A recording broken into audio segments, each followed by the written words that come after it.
ابو بکر official voice کے معزز دوستوں، میں ہوں ابو بکر اور آپ تمام دیکھنے اور سننے والوں کو السلام علیکم۔ ناظرین گرامی، عربوں کے متعلق یہ بات تو آپ سبھی جانتے ہیں کہ قبل ازل اسلام زمانہ جاہلیت میں عرب بتوں کو اپنا خدا سمجھتے تھے اور ان کی پوجا کرتے۔ اس وقت ان کے 3 بڑے بت تھے جن کو وہ دیوتاؤں کا سردار مانتے تھے۔ ان میں 3 بڑی دیویاں تھیں جن کے نام لات، منات اور عزا تھے۔ ان تینوں میں سے آج ہم آپ کو عزا نامی دیوی کے متعلق معلومات فراہم کریں گے۔ عزا سردار دیویوں میں سے ایک، مکہ اور طائف کے درمیان ایک مندر تھا۔ ناظرین گرامی، وادی نخلا وہی جگہ ہے جہاں حضور صلی اللہ علیہ وآلہ وسلم کی ملاقات جنوں کے ایک گروہ سے ہوئی تھی اور انہوں نے آپ صلی اللہ علیہ وآلہ وسلم کی دعوت پر اسلام قبول کیا تھا۔ قریش اور دوسرے قبائل وادی نخلا میں مذہبی رسومات پوری کرنے کے لیے آتے جاتے تھے۔ اسی عزا دیوی کے مندر میں تمام لوگ عزا دیوی کے لیے جانوروں کی قربانی بھی کرتے تھے اور اس مندر میں چڑھاوے بھی چڑھاتے تھے۔ باقی تمام بتوں کی بنسبت عزا کی بہت زیادہ عزت و تکریم کی جاتی تھی۔ اگرچہ اس زمانے میں بتوں کے مندر عرب میں دور دراز مقامات پر واقع تھے، لیکن ان مندروں کے بڑے بتوں کے نام والے بت بھی خانہ کعبہ میں موجود تھے۔ روایات سے پتہ چلتا ہے کہ عزا دیوی ایک شیطان عورت تھی اور اس کی رہائش وادی نخلا میں پائے جانے والے 3 جاؤ کے درخت پر تھی۔ اس کے اندر کیونکہ شیطانی طاقتیں موجود تھی تو انہی کے بل پر وہ عزا دیوی کے بت سے آوازیں نکال دیتی تھی، جن کو عربی قبائل سن کر اس کے اندر کی قوتوں پر اقتدار رکھتے تھے اور اس دیوی کی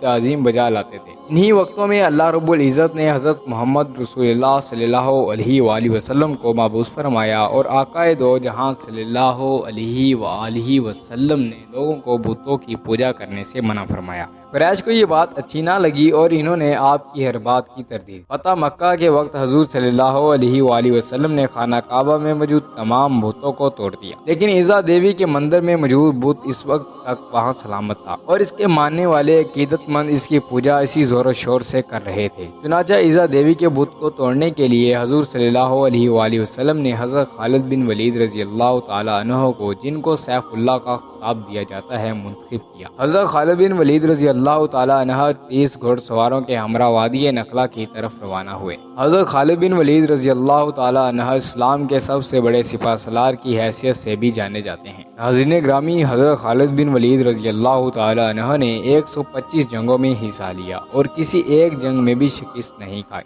یہ حضرت خالد بن ولید رضی اللہ تعالی عنہ ہی تھے جنہوں نے کیس و کسرا جیسی بڑی سلطنتوں کو تباہ کر کے مدینہ جیسی چھوٹی ریاست کو عالمی ریاست کا درجہ دیا۔ حضرت خالد بن ولید رضی اللہ تعالی عنہ کی بہادری اور قائدانہ صلاحیتوں کی وجہ سے انہیں نہ صرف اسلامی تاریخ میں ایک بلند مقام حاصل ہے، بلکہ آپ رضی اللہ تعالی عنہ کو عالمی تاریخ میں بھی صف اول کے سپہ سالاروں میں شمار کیا جاتا ہے۔ حضرت محمد صلی اللہ علیہ وآلہ وسلم نے جنگ موطا میں حضرت خالد بن ولید رضی اللہ تعالی عنہ کی بے مثال بہادری کے جوہر دیکھے تو آپ صلی اللہ علیہ وآلہ وسلم نے حضرت خالد بن ولید رضی اللہ تعالی عنہ کو سیف اللہ کا خطاب دیا۔ حضرت خالد بن ولید رضی اللہ تعالی عنہ اللہ کی تلوار کے نام سے جانے جانے لگے۔ اب کی بار حضرت خالد بن ولید رضی اللہ تعالی عنہ کا مقابلہ کیس و کسریٰ کی عظیم فوجوں سے نہیں تھا اور نہ ہی اس دفعہ آپ رضی اللہ تعالی عنہ کے مد مقابل قریش یا عرب کے دوسرے شری جوان تھے، بلکہ اس بار حضرت خالد بن ولید رضی اللہ تعالی عنہ جس قوت سے برسرے پیکار ہونے جا رہے تھے، اس شیطانی قوت کی حقیقت صرف اللہ عز و جل یا اس کے حبیب حضرت محمد صلی اللہ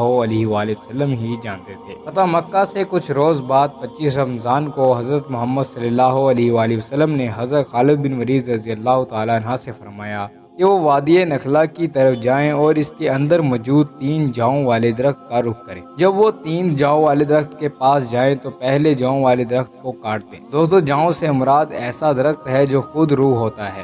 اس کو انگلش میں ٹیمرس کہتے ہیں۔ یہ کسی بھی جگہ بنا اباری کے خود بخود اگنے لگتا ہے۔ تو حضرت خالد بن ولید رضی اللہ تعالی عنہ نے آقائے دو جہاں حضرت محمد صلی اللہ علیہ وآلہ وسلم کے حکم کے مطابق وادی نخلا کی طرف سفر باندھا اور وہاں 3 جاؤں والے درخت کو تلاش کر کے ان میں سے پہلے 3 جاؤں والے درخت کو کاٹ دیا۔ تو جب حضرت خالد بن ولید رضی اللہ تعالی عنہ اس عمل کو انجام دینے کے بعد واپس آقائے دو جہاں حضرت محمد صلی اللہ علیہ وآلہ وسلم کی خدمت اقدس میں تشریف لائے تو آپ صلی اللہ علیہ وآلہ وسلم نے پوچھا، جب تو نے اس درخت کو کاٹا تو کیا تمہیں کچھ دکھائی دیا تھا؟ یا کوئی ایسی بات ہوئی ہو جو تمہیں غیر معمولی محسوس ہوئی ہو؟ اس کے جواب میں حضرت خالد بن ولید رضی اللہ تعالیٰ نے عرض کیا کہ سرکار مجھے وہاں کچھ ایسا عجیب یا غیر معمولی محسوس نہیں ہوا۔ اس پر اللہ کے حبیب صلی اللہ علیہ وآلہ وسلم نے فرمایا تم واپس جاؤ اور وادی نخلا کے 3 جاؤں والے درخت میں سے دوسرا درخت بھی کاٹ ڈالو۔ حضرت خالد بن ولید رضی اللہ تعالیٰ عنہ نے حضور اکرم صلی اللہ علیہ وآلہ وسلم کے حکم کی تعمیل کرتے ہوئے وادی نخلا کے 3 جاؤں والے درخت سے دوسرے درخت کو بھی زمین زبود کر دیا۔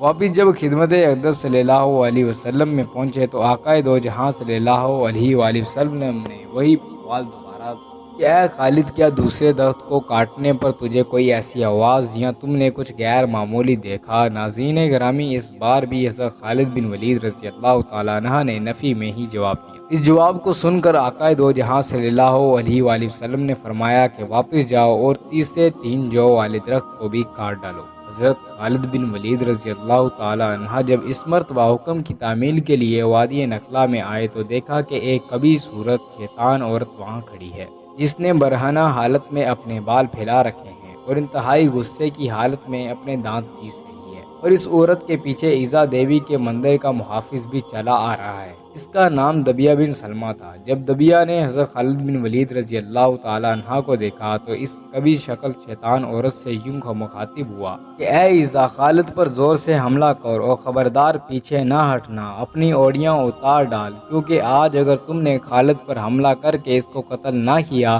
تو یہ تمہیں شدید ذلت سے دوچار کر دے گا۔ حضرت خالد بن ولید رضی اللہ تعالیٰ عنہ نے جب یہ سنا تو عیسیٰ سے اس طرح مخاطب ہوئے کہ میں تیرا انکار کرتا ہوں، تجھے پاک اور مقدس نہیں مانتا، اور میں دیکھ رہا ہوں کہ اللہ نے تجھے ذلیل و رسوا کر دیا ہے۔ یہ کہہ کر حضرت خالد بن ولید رضی اللہ تعالیٰ عنہ نے عیسیٰ پر حملہ کر دیا اور اپنی تلوار سے اس کے سر پر وار کیا۔ حضرت خالد بن ولید رضی اللہ تعالیٰ عنہ نے وار کے بعد جب دیکھا تو وہ شیطان عورت عیسیٰ دیوی جل کر راکھ کا ڈھیر بن چکی تھی۔ اس کو کیف کردار تک پہنچانے کے بعد حضرت خالد بن ولید رضی اللہ تعالیٰ عنہ نے اس کی رہائش والے 3 جاؤں کے درخت کو بھی کاٹ ڈالا اور عیسیٰ دیوی کے مندر کے محافظ دبیہ بن سلمہ کو بھی قتل کر دیا اور اس برائی کو ہمیشہ کے لیے جڑ سے اکھاڑ دیا۔ اس کے بعد حضرت خالد بن ولید آقائے دو جہاں صلی اللہ علیہ وآلہ وسلم کی خدمت میں حاضر ہوئے اور یہ سارا واقعہ آپ صلی اللہ علیہ وآلہ وسلم کے سامنے بیان کیا تو آپ صلی اللہ علیہ وآلہ وسلم نے اس واقعے کو سننے کے بعد فرمایا کہ اے خالد، یہ عیسیٰ تھی، آئندہ عربوں میں عیسیٰ نہ ہوگی اور نہ ہی عیسیٰ کی عبادت کی جائے گی۔ ناظرین گرامی، وہ دن تھا اور آج کا دن ہے۔ اس وقت سے لے کر آج تک عربوں میں سب سے زیادہ لائق تعظیم سمجھی جانے والی عیسیٰ کا کوئی نام لیوا بھی باقی نہیں ہے۔ اور مزید ایسی ویڈیوز دیکھنے کے لیے ہمارا YouTube چینل سبسکرائب کر لیں تاکہ مزید ایسی ویڈیوز کا نوٹیفیکیشن آپ تک بر وقت پہنچتا رہے۔